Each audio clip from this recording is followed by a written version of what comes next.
a commencé il y a 4000 ans. Cap sur la vallée du Mexique. Dans le village de Tolia. Grâce au dieu Quetzalcoatl, Les Toltecs ne manquent de rien. cultivez avec soin les arbres de mon jardin. Et vous saurez, grâce à moi, préparer la boisson chocolat. Venez, venez, on va vous raconter l'histoire d'un arbre, le cacaoyer. Dans les forêts, sous le soleil, grandit un arbre, le cacaoyer. Dans les forêts, sous le soleil, grandit un arbre, le cacaoyer. Je suis le magicien. Titlakawa. Titlakawa, notre vénérable maître. Ouais, le boss quoi. Ce Quetzalcoatl commence à me porter sur les nerfs. Sous la forme d'une vieillarde, je m'en vais l'aborder. Un jour, en 1524, une année placée sous le signe du roseau, un bateau fit son apparition. À moi toutes les richesses. À moi, Hernán Cortés.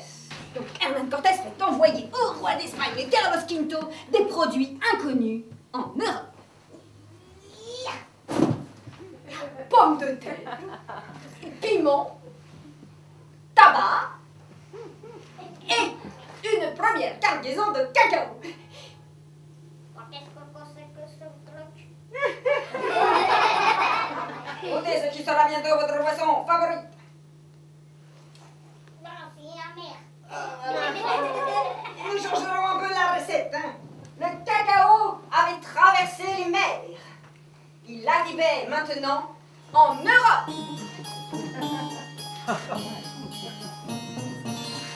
Je serai Premier ministre français. Je viens vous aider, je viens d'Italie. Ah, Luigi, tu sais ce que j'ai mis dans mes valises? J'ai mis mon chocolatier personnel.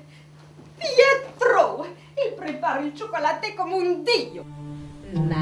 Marie-Thérèse d'Autriche, je suis la nièce d'Anne d'Autriche. Je vivais à Madrid, dans le royaume espagnol. 760, j'arrive en France pour mon mariage à Saint-Jean-de-Luz. En arrivant au château, j'offre au roi tous mes cadeaux. Quelle surprise j'ai avec moi dans mes valises du chocolat. Car je suis une lady chocolat, lady chocolat, lady chocolat, lady chocolat. On sert le chocolat chaud 3 fois par semaine au château. C'est ainsi qu'on fait ripaille au château de Versailles. On trouve bientôt le chocolat à croquer ou à sucer. Croquez-le lors d'une promenade en carrosse, en assistant à un spectacle. Offrez-le en jouant aux cartes. Offrez-nous des chocolatières. Offrez-nous des bonbonnières. Marie-Antoinette, princesse de Hongrie et de Bohême, en épousant le roi Louis XVI, je serai reine de France. Mais la dernière À la cour de France, aux officielles audiences, sert devinez quoi? Sert du chocolat. Lady chocolat, lady chocolat, lady chocolat. Quittons les salons aristocratiques. Allons faire découvrir le chocolat au peuple.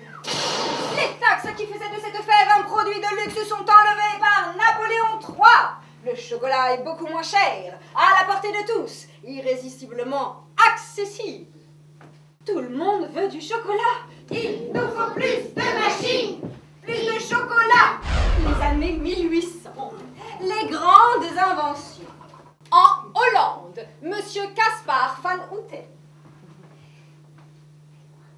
je prends la pâte de cacao et que j'enlève la graisse, le beurre de cacao, que reste-t-il?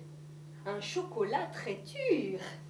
Et si j'écrase ce chocolat très dur, j'obtiens du chocolat en poudre, ce qui fera bientôt le bonheur de nos enfants au petit déjeuner. J'ai été inventée pour affiner la texture du chocolat, le liquéfier. Cette étape s'appelle le conchage. Je suis la conche inventée par le célèbre Suisse Rodolphe Lindt. En 1920, l'anglais John Mars invente la désormais célèbre barre Mars et ça repart. C'est le chocolat mécanique.